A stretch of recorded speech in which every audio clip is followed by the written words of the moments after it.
त्रिभज्यवाद YouTube channel में आपका स्वागत है।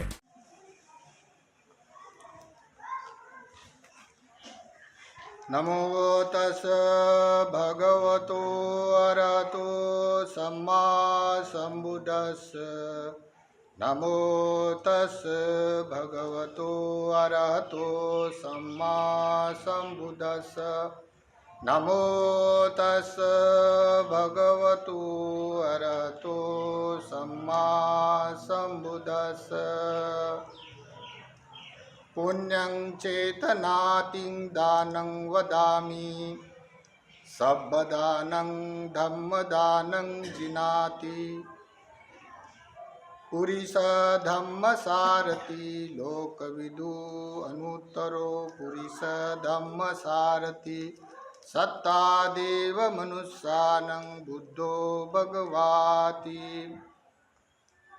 जो लोग पुण्य करने हेतु यथार्थ दान धर्म सेवा आदर सत्कार गौरव करते हुए धम्म का अनुपालन करते हुए जो पुण्य कर्म करते हैं, तो उस पुण्य की जो चेतना है, जो करने का स्वभाव होता है, चेतना ही दानं वदामि, तो पुण्य की चेतना ही दान होती है। किस अर्थ से? जिसके मन में लोभ है, जिसके मन में द्वेष है, जिसके मन में मोह है, ये चेतना है।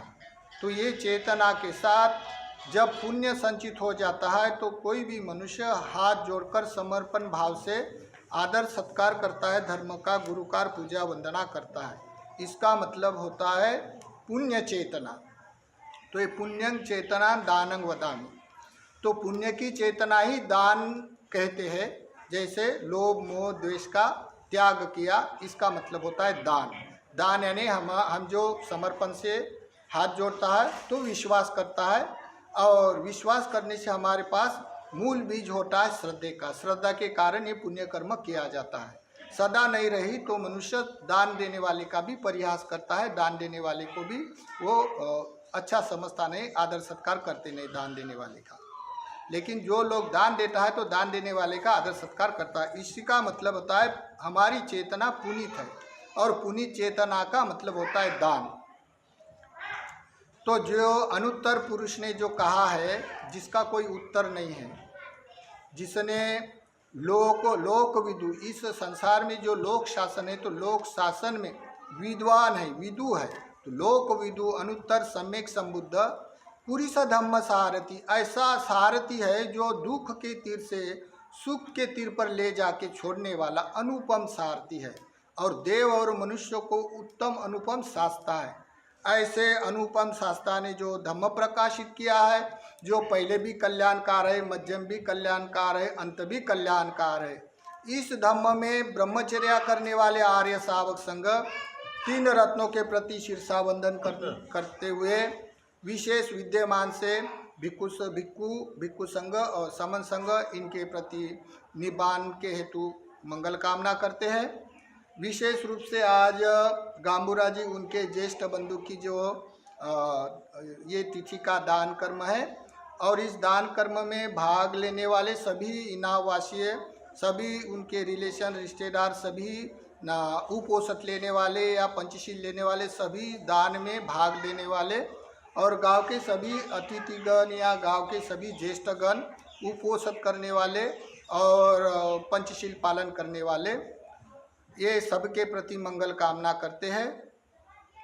और विशेष रूप से संविधानिक रूप से जिसने बुद्ध धर्म सुरक्षित किया है, और उन्होंने जीर्ण हुआ बुद्ध धर्म पुनर्जीवित करके धम्म प्रकाशित किया, धम्म क्रांति किया, डॉक्टर बाबा साहेब अम्बेडकर, उनके गुणों का गौरव करते हुए उनके धम्म क्रांति में समर्पित।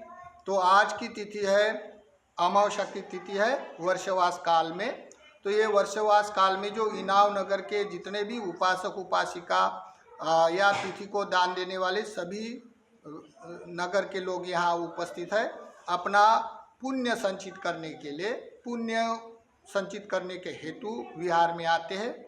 तो सभी लोग अपने अपने हेतु से बढ़ा चढ़ाकर स्पर्धात्मक रूप में दान करते हुए दिखाई देता है, देते हैं। तो उनके दान का अनुमोदन करते हुए जैसे पहले बोला गया, चेतना ही दानं कम्मं वदामि, चेतना ही दान कहलाता है। अपनी चेतना, भला ही हमारे पास वस्तु हो ना हो, लेकिन हमारी वस्तु अगर समर्पित है, दान देने की इच्छा है, तो भी हमारा दान हो जाता है। तो इसका मतलब है चेतना ही दानं वदामि। तो सब्ब दानं धम्म दानं जिनाति, सबसे श्रेष्ठ दान में दान श्रेष्ठ दान होता है वो धम्म दान। धम्म दान में सभी आ जाता है, 10 पारमिता, 10 उपपारमिता, 10 परमत्त पारमिता। लेकिन जहाँ सामाजिक व्यवस्था होती है, समाज में जो लोग संगठित होकर उपोषित लेते हैं, तो इसकी विशेषता अलग होती है। तो ये विशेषता के तौर पर 10 परियति पूरी परियति धर्म के परिपूर्ण हो जाता है। दान, शील, भावना, पतादान, पतानुमोदना, आदर सत्कार, सेवा और धम्म श्रवण, धम्म देशना, और अपने दृष्टि संपन्न होने के लिए धम्म श्रवण हो जाता है। इसी कारण ये सभी 10 पारमिता उपपारमिता परिपूर्ण हो जाता है। तो जो लोग आज के विषय जो दान देते हैं या हमेशा पर्दात्मक रूप में दान देता है, तो जो लोग संसार में दान देने वाले अधिकतर लोग होते हैं, शील का पालन करने वाले कम लोग होते हैं, लेकिन दान देने वाले अधिकतर लोग होते हैं। तो दान का मतलब कोई वस्तु दान देना नहीं, चेतना दान, वस्तु दान दोनों मिलकर दान देता है, उसको कहलाता है दान। अगर कोई मनुष्य में चेतना है लेकिन चेतना नहीं है दान देने की, लेकिन दूसरा देता है तो देना पड़ता है, तो उसकी चेतना में दान पारमी नहीं हो जाती है, उसका विपाक कर्म फल नहीं मिलता है। लेकिन जिसके पास चेतना है तो उसका कर्म विपाक दान के मिल जाता है। तो इस संसार में कोई कोई लोग स्वयं दान देता है, अपने परिवारजनों में, समाज में स्वयं दान देता है, लेकिन दूसरे को प्रेरित नहीं करता है दान देने के लिए, तो वो भविष्य में स्वयं बहुत अमीर हो जाएगा। दान देने से आयु वर्ण सुख बल प्राप्त होता है, तो उनको रिश्तेदार सभी गरीब हो जाता है। कोई कोई मनुष्य स्वयं दान देता नहीं, लेकिन अपने रिश्तेदारों को उकसाता है दान दे दो करके, तो वो भविष्य में स्वयं गरीब हो जाता है और उसके रिश्तेदार सभी अमीर, धन आयु वर्ण सुख बल से अमीर हो जाता है। कोई कोई मनुष्य स्वयं भी दान नहीं देता है और अपने रिश्तेदारों को दान देने के लिए प्रेरित नहीं करता है, तो वो अपने भविष्य में स्वयं भी लाचार, गरीबी, दुर्लभ जीवन यापन करता है और उसके रिश्तेदार भी सभी के सभी गरीब हो जाता है। तो ये ज़्यादा शिक्षित नहीं हो जाता है। कोई कोई मनुष्य स्वयं भी दान देता है और अपने रिश्तेदारों को दान देने के लिए प्रेरित करते रहता है, तो उसका मनुष्य का भविष्य वो स्वयं भी बड़ा बलांडा अमीर हो जाता है, सभी सर्वतोपरि सुख के सभी वस्तुमान से परिपूर्ण उपभोगी हो जाता है और उसके रिश्तेदार भी बहुत बलांडे हो जाते हैं, क्योंकि दान से आयु वर्ण सुख बल ये 4 बातें प्राप्त हो जाता है। तो दान का इतना मतलब होता है, इसी कारण बोला गया है सब्ब दानं धम्म दानं जिनाति। तो ये सूची दान होता है, सूची दान यानी पवित्रता करके, बड़ा हम लोग पतिदाना दान लेके पानी छोड़कर जो करता है ना, ये पवित्र दान कहलाता है। दूसरा कोई होता है हस्तक दान, जो अपने हाथों से बनाया हुआ, जैसे सजा धजा कर हाथों से करता है, तो उसकी विशेषता अलग होती है। जो करता है स्वयं चेतना से, उसका सुख अलग हो जाता है। जैसे साकच्चा दान यानी सत्कार पूर्वक किया हुआ दान, जैसे कल दान देना है तो कल से तैयारी हो जाता है, ये दान देना है, ये सजाना है, ये फूल, तो सत्कार पूर्वक दान देता है, तो उसकी दान की विशेषता भी अलग हो जाता है। तो इसका मतलब दान ये संसार में सबसे श्रेष्ठ धन कहलाता है।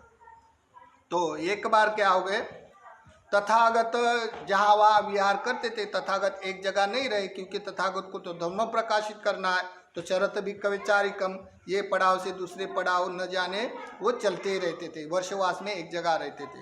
तो तथागत एक गांव में चर्या करते करते वो चले गए। चले जाने के बाद उस गांव में एक साथी नाम का उपासक था, बड़ा गरीब था, लेकिन उपासना करने वाला, उपोषित करने वाला, दोनों पति पत्नी पूर्व अनुगामी हैं।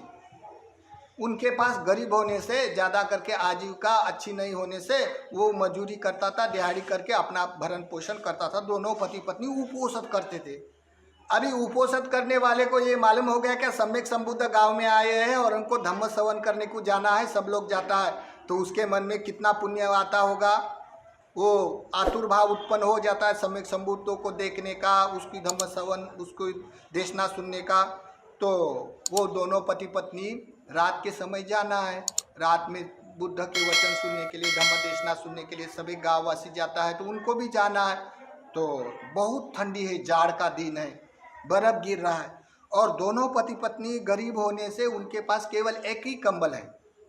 एक ही कंबल वो ओढ़ के रात गुजार लेते थे, नहीं तो जलन जला के रहते थे रात को। तो उन्होंने बोला, पति ने, देखो हम लोगों तो अलग अलग बैठना पड़ता है, ये कंबल किसके आंग पर रहेगी और कौन जाएगा, हम दोनों जाएंगे तो एक को बड़ा ठंडी लगेगी।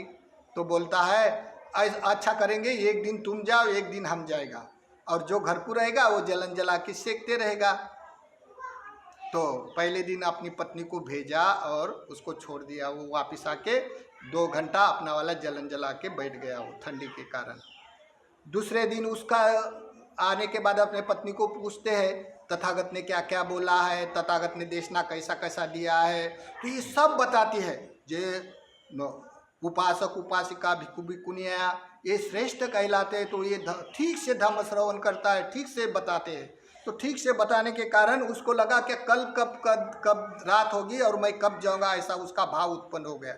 तब उसको रात में एक कंबल थी, दोनों मिलकर, तो ये कंबल लेके चला गया साथी नाम का उपासक, और उसकी पत्नी अपना लकड़ी का जलन जला के सेकती रही। तब क्या होगा, धम्म श्रवण करने के लिए राजे लोग आए, नगर श्रेष्ठी लोग आए। आने के बाद लोग सुन रहे, सुनते सुनते अभी धम्म देशना समाप्त हो गए, तो सभी लोगों ने साधुकारवाद दिया। साधुकारवाद देने, जिसको जो जो दान देना है, किसी ने कोई वस्तु ला के दिया, किसी ने कोई महंगी वस्तु ला के दिया, ऐसा करके दान देने वाले की गर्दी हो रही। तो दान देते देते वो जो साथी नाम का बैठा हुआ था, उसके मन में दान पारमी उत्पन्न हो गई। अभी दान पारमी उत्पन्न हो गई तो वो छटपट रहा, मेरे पास तो कुछ नहीं देने के लिए, सब लोग दे रहे, मैं क्या दूं करके वो छटपटा रहा, रो रहा। रोते रोते उसको याद आ गई, मेरे पास एक कंबल है ना, मैं कंबल क्यों ना दूं। तो वो कंबल अपनी मोड़ कर रहा है, ऐसी मोड़ता है, घड़ी करता है, और उठते समय उसको डबल याद आ गए। बोलता है एक ही कंबल है, और दोनों में ये जाड़ का दिन है, और दोनों पति पत्नी के लिए एक ही कंबल आश्रय है, ये दूंगी तो हमारे पास कुछ नहीं है करके वो बैठ जाता है। फिर देखो, फिर वो दान देते समय उनको रहा नहीं जाता, बोलता है ये मेरे को तो दान देना है, लेकिन ये मैं उठता हूँ तो मन नहीं होता है नहीं देने का। तो करके वो क्या करता है, फट से जल्दी घड़ी कर लेता है ऐसी फटाफट, और न सोचते हुए तथागत के पास जाके देता है और दान देता है वो अपनी वाली फटी कंबल। देखो, पुरानी फटी कंबल दान के रूप में तथागत को दान करता है। दान करते करते बरोबर वो तथागत ने उसका दान स्वीकार कर लिया और झट से अपने आंख के ऊपर भी ओढ़ लिया। देखो, तथागत जानते हैं ना, आंख के ऊपर ओढ़ लिया। तब क्या हो गया, जो वहाँ बैठे हुए प्रतिष्ठित जन थे गांव के नगर श्रेष्ठी, तो बोलते हैं देखो, हम तो इतने भारी भारी वस्त्र दान देता है, बहुत सारे वस्तु दान देता है, लेकिन इस तरह तथागत अनुमोदन नहीं करते। ये फटी पुरानी चादर दे बरोबर तथागत ने आंख के ऊपर ओढ़ लिया, इसका कोई कारण होगा। तब गांव के कुछ लोग आके तथागत को हाथ जोड़कर बोलते, भगवान भंते, हम ये पूछना चाहते हैं कि हम तो सभी वस्तुमान दान करते, क्या हमारे कोई दान देने में कोई कमियां रहती होंगी, तो हमें उपदेश करें। इसीलिए हम पूछते हैं, क्या ये जो साथी नाम का जो गरीब है, हमारे गाँव का मजूरी करने वाला लेबर है, वो फटी चादर दिया है, फिर भी आपने ठीक से उसका हंस के अनुमोदन करके अपने आंख के ऊपर ओढ़ लिया, उसका क्या कारण हेतु है? कोई तो भी कारण हेतु होगा। ऐसा बोलते वक्त तथागत बोलते हैं, ये सभा में तुम सभी दानी लोग बैठे, इस दान में, वो दान सभा के अंदर ये सबसे बड़ा दानी है। अब देखो, लोग बोलते हैं यार, ये इसने ये कंबल फटी दान देने से ये सबसे बड़ा दानी हो गया। हम तो कोई नगर का वन दान दिया, कोई हमने खेती दान दिया, कोई हमने विहार बांध कर दे दिया, और इससे बढ़कर ये सबसे बड़ा दानी कहलाता है। तब वो लोग पूछते हैं, भगवान सही में हमारा कोई दान देने में गलत होगा, लेकिन ये किस तरह का ये सभा में श्रेष्ठ दानी कहलाता है? तब भगवान बोलते हैं, देखो, तुम जहाँ घर से आए हैं तो सभी घर की वस्तु ला के दान दिया है क्या? तो बोलते हैं नहीं भगवान, हमारे घर में तो बहुत अधिक धन है, वस्तु है, सभी उपयोग क्या वस्तु है, हम सब तो नहीं ला सकता है, इनमें से कुछ ला के दान करते हैं। तो बोलते हैं जिसके पास कोई भी वस्तु नहीं है जीवन यापन करने के लिए, दोनों में एक ही कंबल है सोने के लिए, और ये फटी कंबल न विचार न करते हुए उन्होंने वो फटी कंबल भी दान कर दिया, उसके पास कुछ नहीं है, और तो वो कौन श्रेष्ठ दानी है? तब वो विचार करने लगते हैं, हाँ भगवान सही है, इसके पास कोई कुछ नहीं होते हुए सब कुछ उसने दान दिया, तो वही श्रेष्ठ दानी है। ऐसा करते सभी राजे लोग विचार करते नगर के ज्येष्ठ लोग विचार करते, बोलते हैं आज के सभा में ना वो साथी बड़ा अमीर हो गया, देखो गरीब तो है लेकिन सबसे दानी हो गया वो, क्यों ना हम उसके दान में भाग लेंगे। तो वो क्या करता, अपने वाले गांव का मुखिया बोलता है जाओ रे अपने घर में 500 दूसाला लेके आ जाओ। जाता हो उसके घर के आमत्य लोग, नौकर लोग, और 500 दूसाला लेके आता और तथागत को दान करता है। साथी को दान करता है। देखो साथी के पास कोई वस्तु नहीं है ना, तो साथी को दान करता है 500 कंबल। तो वो साथी जिसने एक फटी चादर दिया था ना, उन्होंने क्या किया, जो भी दान दिया उसको, उसने सब एक एक दो दो कंबल सभी भिक्षु के आंग के ऊपर ओढ़ दिया, एक भी अपने पास नहीं रखा। तब गांव का लोग बोलता है देखो ये रह गया, दानी का दानी रह गया, हमारे से ज़्यादा दान देने वाला, उसको हमने 500 चादर उसका जीवन यापन करने के लिए दे दिया, 500 चादर, फिर भी वो सब दान दे के दान का श्रेष्ठता अपने में रखता है। ऐसा करके बोलता है ये कुछ गड़बड़ हो गया। तो वो नाराज़ होके, देखो हमने उसको जीवन यापन करने के लिए साथी को 500 कंबल 500 चादर दिया, फिर भी उसने 500 को 500 चादर दिया और संघ को दान कर दिया, अपने पास कुछ नहीं रखा, ये महादानी का महादानी रह गया। ऐसा करके लोग गाँव का विचार करते हुए घर को चले गए। घर जाने के बाद वो नगर सृष्टि है ना, उसको नींद नहीं आ रही। बोलता है साथी गरीब आदमी है और संसार में अभी बुद्ध के पास सबसे श्रेष्ठ दानी कहलाता है, तो क्यों ना हम उसके घर में जाके बड़ा अन्य धान्य लेके जाऊंगा और सुवर्ण से भरी चादर लेके जाऊंगा और 500 और जोड़ा लेके जाऊंगा उसके दान पारमी में भाग लेने के लिए।